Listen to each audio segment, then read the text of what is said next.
BBL 851, turn right, heading 180. 14 Papa, turn right 245, report localizer established.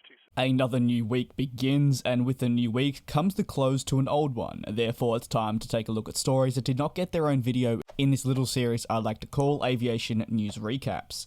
Today's coverage focuses on American carrier Delta, updates surrounding that highly rumoured and talked about new airline coming out of British Airways, and a handful of orders as well. Beginning today's coverage, we move inside the United States with none other than Delta. The carrier has announced that by the summer season of 2022, they'll hire 3,000 new cabin crew members. This will help aid them with demand levels as they forecast domestic travel to once again soar within the United States next year. Thanks to the pandemic, Delta announced the early retirement of a number of their employees, especially those close to the retirement age, and subsequently left lacking in that department with so many departures. We saw over at Southwest and American Airlines, two direct rivals to Delta, just what the implications of understaffing can equate to. That's the mass cancellations and, in addition, adjustments of schedules, resulting in a drastically different route network during what is meant to be the busiest period of the year.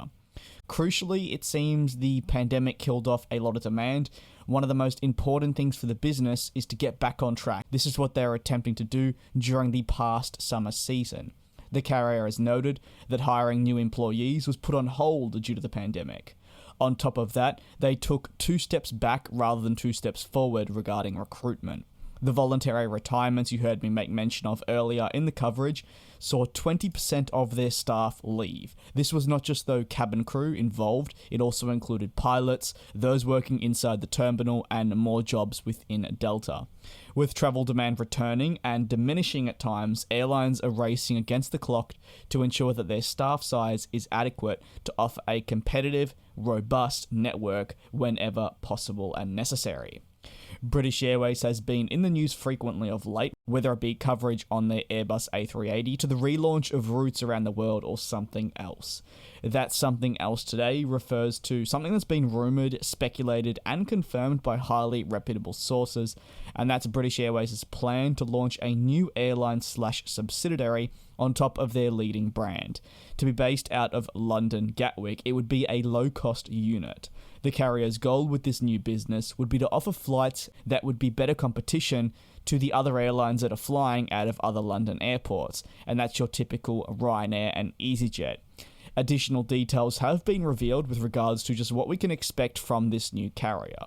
According to a British Airways statement, they noted that the new airline would be British Airways branded, ruling out any idea that the airline would be going under a totally different name that had nothing to do with British Airways. As an example, we have Buzz with the 737 MAX.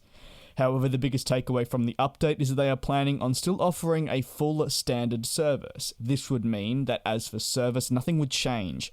However, what they claim the change will be is offering competitive fares to customers to pick them over rivals. They'd utilise around about 17 Airbus A320 aircraft at their launch, which is worth noting were already based out of London Gatwick before the pandemic. From there, depending on the success of this brand, they may very well look at adding new aircraft onto their fleet. A launch is still expected for the early to midway point of 2022, as British Airways hopes to capture the Easter market, and then more specifically, and I would say probably the most important market, is that summer season market. And as for more updates, if they emerge, I'll be sure to cover them. However, these have certainly generated much interest and added only fuel to the speculation of just how this airline could look and just whether or not it'll be feasible in the slightest for British Airways. If you specifically have thoughts on this new airline, I've seen a lot of discussion in the community Discord server and even over on Twitter, and there's some great points being put out. Feel free to drop them down in the comments section. Over at Griffin Global Asset Management, this week they announced a new order for 5 Boeing 737 MAX 8s. aircraft. The Irish lessor is planning on utilising these aircraft with its customers to ensure that they are able to match new market and also strategic opportunities moving forward should they arise. The CEO and also founder of Griffon said, as market conditions rebound, we are finding opportunities to serve our airline customers in innovative ways. An important component of this strategy is providing balanced capacity that meets returning passenger demand. The 737-8 is well positioned to support this objective, and this order lays a strong foundation for more to come with Boeing and Griffon on future opportunities. Once again, just to reiterate, something that I am often mentioning in these videos is that, once again, the CEO and founder of Griffon has referred to the 737 MAX 8 simply as the 737-8, with no mention of the MAX right there. Coverage for the final topic of today's aviation news recap moves over to SAS, who announced some changes to their future deliveries of aircraft over the past week with a focus on their Airbus A350s. They are going to be deferring the delivery of 2 of their highly efficient twin-engine jets by a year as they attempt to narrow the various losses they have accumulated.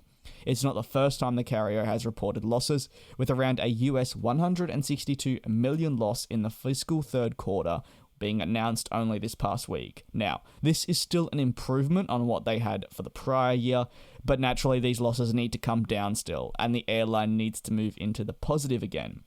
The SAS CEO said in a press release, which can be found on their website, "We expect travel to increase gradually as more and more people are vaccinated worldwide, but we are also aware that demand has changed during the pandemic. As a result, SAS expects a more significant number of leisure travelers and even more intense competition in the future." That's going to conclude today's proceedings for the Aviation News Recap. I do hope you enjoyed the video. If you have any thoughts at all on any of the topics I may have discussed, you know where you can drop them. If you haven't already joined the Discord server, the link will be in the description. I'd highly recommend you join there. We have 4,000 members and are officially partnered with the app, so it's a great place to hang out and chat about all things aviation.